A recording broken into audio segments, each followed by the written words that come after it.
Hello, my name is Marcus Johnston. I'm a solicitor that deals with drink driving offences and specialises in motoring cases. The purpose of this video is to give a brief overview of the procedural problems often encountered by the police and the prosecution service when dealing with drink drive related cases. So this would also include not just a straightforward drink drive charge, but also drunken charge or failure to provide a specimen, etc. One of the main problems that we find with the procedures is that the police often fail to appreciate the importance of the various questions and the warnings that should be given to motorists when you're taken to the police station. Often the police are very quick to breathalyse somebody. The police will, of course, and you may well be aware that over time alcohol in anybody's body will decrease, and so the police are under a certain amount of pressure to try and get somebody breath tested as quickly as possible, because the longer they leave it, then the more chance there is that anybody's alcohol reading is going to be under the limit. So there is a certain urgency with that. Now, that may or may not result in the police taking a few shortcuts, and those shortcuts, depending on how short they are, may result in any evidence being obtained deemed inadmissible.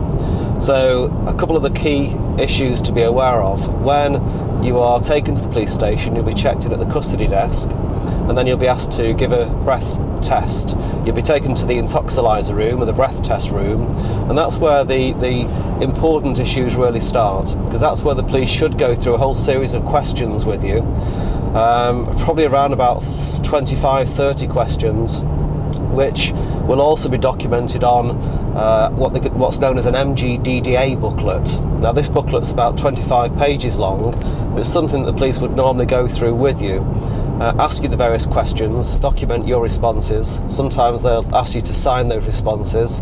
The police will then attach on part of the booklet the breathalyzer printout, which should also be signed by you and the officer, and at the end of the booklet the police will also sign that, and it may well be witnessed by a witness in the breath test room with you. Now, if some of these questions are not asked, and in particular warnings and requirements are not given, then the case may fail. It's as straightforward as that.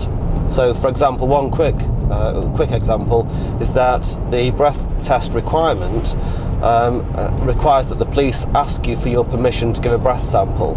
And yet what often happens, and I have lots of people who tell me this on the telephone when they ring me up, is that as I talk through the procedure with them, they simply say, look, I was told where to go, where to stand, what to hold and where to blow and when to blow and how hard to blow and how long to blow for.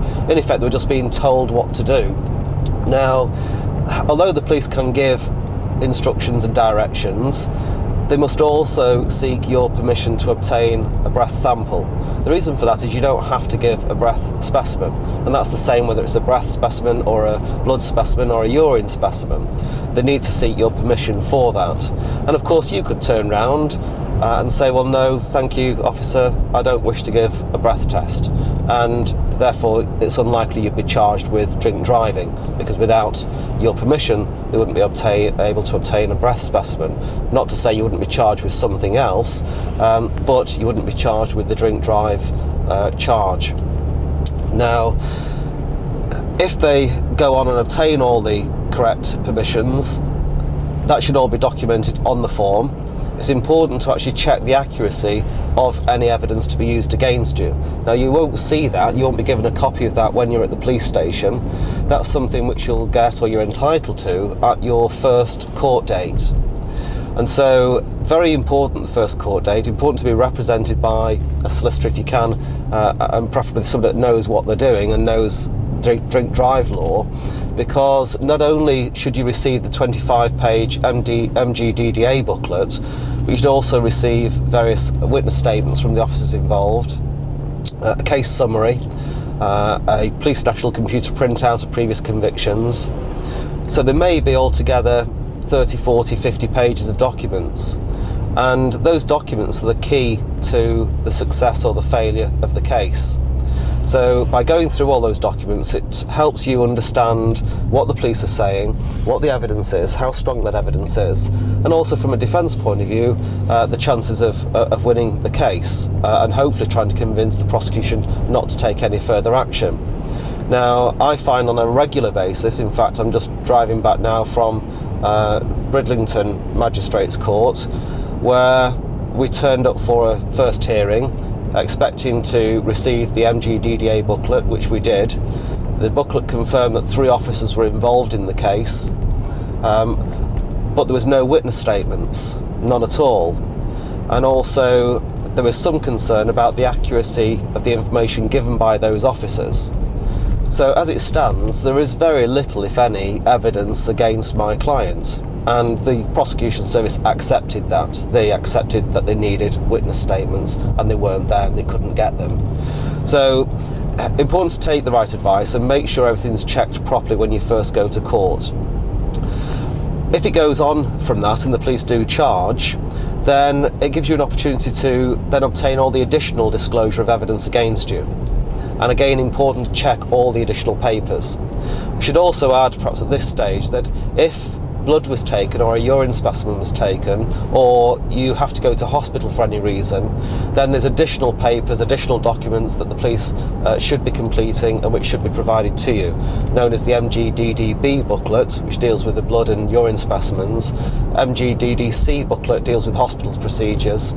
And also, if further inquiries or further technical issues arise, such as back calculations of alcohol levels, then there's other documentation, MGDDD booklets, which also need to be completed.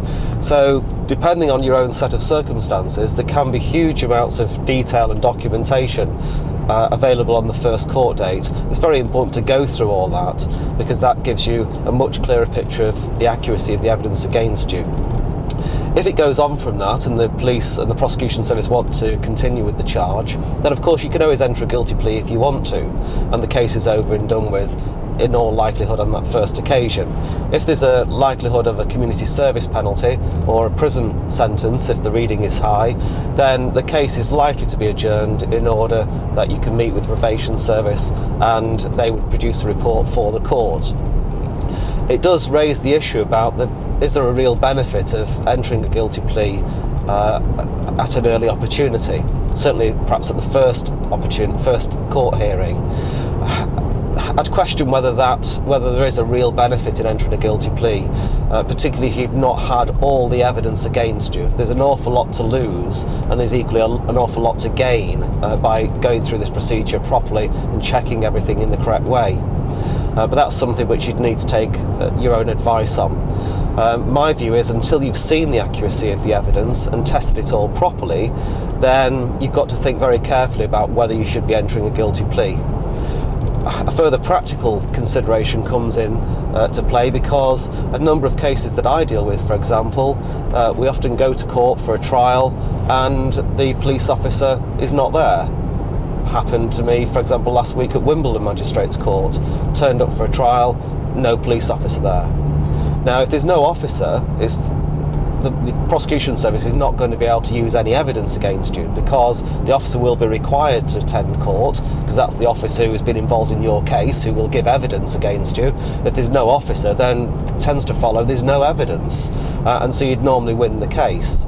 So if you are looking at a long disqualification, or you're looking at prison, or you're looking at a community service order, then the issue is, should you push it all the way to a court and test the evidence at court, and in particular check the officer is actually going to be there and turn up with the correct evidence when it can then be tested fully. But again, that's something which you can go through and check with your solicitor to see how it's being dealt with, how it's being handled. The documentation and the procedures, there will be some further booklets and information which I'll be producing on that, and possibly produce some more videos. But if anybody does have any particular questions, then by all means email me or contact me via the website, which is drinkdrivingsolicitor.co.uk, and I'll always be happy to go through things with you and give any advice. Or equally, just telephone me. I never charge for any first telephone call that I have with somebody that telephones me. I'm always happy to go through things. So until the next video, thanks very much for watching. Bye bye.